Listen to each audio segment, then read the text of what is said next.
दुनिया में कुछ स्थान ऐसे हैं जिनके बारे में जितना जाना जाता है उससे कहीं ज्यादा छुपा हुआ है। कुछ पहाड़ सिर्फ पत्थर नहीं होते, वे समय, चेतना और विश्वास के स्तंभ होते हैं। और इन्हीं में से एक है कैलाश पर्वत। एक ऐसा पर्वत जिसे आज तक कोई जीत नहीं पाया, जिसे विज्ञान समझ नहीं पाया और जिसके बारे में करोड़ों लोग मानते हैं कि वहां आज भी भगवान शिव निवास करते हैं। लेकिन सवाल यह है, क्या कैलाश सिर्फ एक धार्मिक कल्पना है या फिर सच में यह पृथ्वी का सबसे रहस्यमय स्थान है? आज की यह कहानी न सिर्फ आस्था की है, यह कहानी है विज्ञान की सीमाओं की, मानव अहंकार के टूटने की और उस रहस्य की जिसके सामने आधुनिक युग भी मौन हो जाता है। कैलाश पर्वत तिब्बत के सुदूर, निर्जन और अत्यंत कठिन क्षेत्र में स्थित है। चारों ओर बर्फ, मृत्यु जैसा सन्नाटा और ऐसा वातावरण जहां कुछ मिनटों में इंसान की सांसें जवाब दे सकती हैं। फिर भी हर साल हजारों लोग यहां आते हैं, कोई भगवान को खोजने तो कोई खुद को। लेकिन अजीब बात यह है, कोई भी व्यक्ति आज तक कैलाश पर्वत की चोटी तक नहीं पहुंच पाया। दुनिया की सबसे ऊंची चोटियां फतह कर ली गईं, एवरेस्ट, K2, अन्नपूर्णा, लेकिन कैलाश?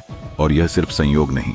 जब पहली बार आधुनिक पर्वतारोहियों ने कैलाश पर चढ़ने की अनुमति मांगी तो उन्हें साफ मना कर दिया गया, न सिर्फ धार्मिक कारणों से बल्कि इसलिए क्योंकि जो भी कोशिश करता उसे कुछ असामान्य अनुभव होते।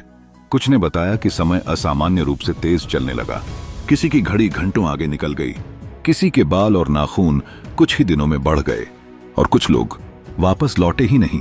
क्या यह सिर्फ ऊंचाई का असर था या कुछ और?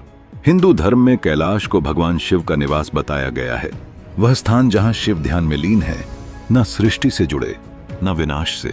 लेकिन यही विश्वास बौद्ध, जैन और बौद्ध धर्म में भी मौजूद है। 4 अलग अलग परंपराएं, 4 अलग विचारधाराएं, लेकिन एक ही पर्वत को पवित्र मानती हैं। इतना व्यापक धार्मिक संयोग इतिहास में बहुत कम देखने को मिलता है। क्या यह संकेत नहीं देता कि कैलाश कुछ असाधारण है? अब जरा विज्ञान की ओर चलते हैं। उपग्रह तस्वीरों में कैलाश पर्वत पूरी तरह सममित दिखाई देता है, चारों दिशाओं में लगभग समान ढलान, मानो किसी ने इसे तराशा हो। कुछ वैज्ञानिकों का मानना है कि यह एक प्राकृतिक पिरामिड जैसा ढांचा है और अगर ऐसा है तो यह पृथ्वी का सबसे बड़ा पिरामिड हो सकता है। अब सवाल उठता है, क्या यह सिर्फ प्रकृति की रचना है या कोई प्राचीन तकनीक? कैलाश के पास से 4 महान नदियां निकलती हैं, सिंधु, ब्रह्मपुत्र, सतलुज और कर्नाली। चारों नदियां 4 अलग दिशाओं में बहती हैं। दुनिया में ऐसा दूसरा कोई पर्वत नहीं जहां से 4 प्रमुख नदियां 4 दिशाओं में जन्म लेती हों। यह संयोग है या फिर किसी गहरे भू ऊर्जात्मक केंद्र का संकेत? कुछ शोधकर्ताओं का मानना है कि कैलाश पृथ्वी का ऊर्जा केंद्र है, एक ऐसा स्थान जहां चुंबकीय शक्तियां असामान्य रूप से सक्रिय हैं।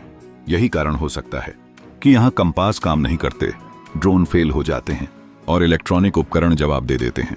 और यही कारण हो सकता है कि मानव शरीर भी यहां अलग तरह से प्रतिक्रिया करता है। लेकिन सबसे रहस्यमय बात अभी बाकी है।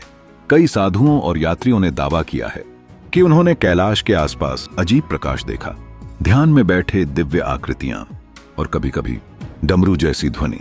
विज्ञान इसे भ्रम कहता है, लेकिन सवाल यह है, अगर यह भ्रम है तो हर युग में हर व्यक्ति को एक जैसा भ्रम क्यों होता है? एक प्राचीन मान्यता कहती है कैलाश समय से बाहर है, यहां भूत, वर्तमान और भविष्य एक साथ अस्तित्व में रहते हैं। यही कारण है कि कुछ लोग यहां कुछ दिनों में जीवन भर का अनुभव कर लेते हैं। और शायद यही कारण है कि शिव यहां ध्यान करते हैं, क्योंकि शिव समय के स्वामी हैं, महाकाल। अब सबसे बड़ा प्रश्न, क्या शिव आज भी कैलाश में है? अगर होना शरीर से जुड़ा हो तो शायद नहीं, लेकिन अगर होना चेतना से जुड़ा हो, ऊर्जा से जुड़ा हो और उस मौन से जुड़ा हो जो मन को तोड़ देता है, तो शायद शिव कभी गए ही नहीं। कैलाश कोई स्थान नहीं है, कैलाश एक अवस्था है, एक चेतना, एक सीमा जिसे पार करने के लिए पहाड़ नहीं, अहंकार छोड़ना पड़ता है। और शायद इसीलिए आज तक कोई कैलाश की चोटी पर नहीं चढ़ पाया, क्योंकि शिव को जीतने नहीं, समर्पण करने से पाया जाता है। जब अगली बार कोई पूछे क्या शिव आज भी कैलाश में रहते हैं, तो उत्तर ढूंढने, ऊपर मत देखना, आंखें बंद करना, क्योंकि शिव वहां है जहां मौन है। अगर आपको हमारा यह वीडियो अच्छा लगा तो कृपया लाइक और सब्सक्राइब जरूर करें। हर हर महादेव।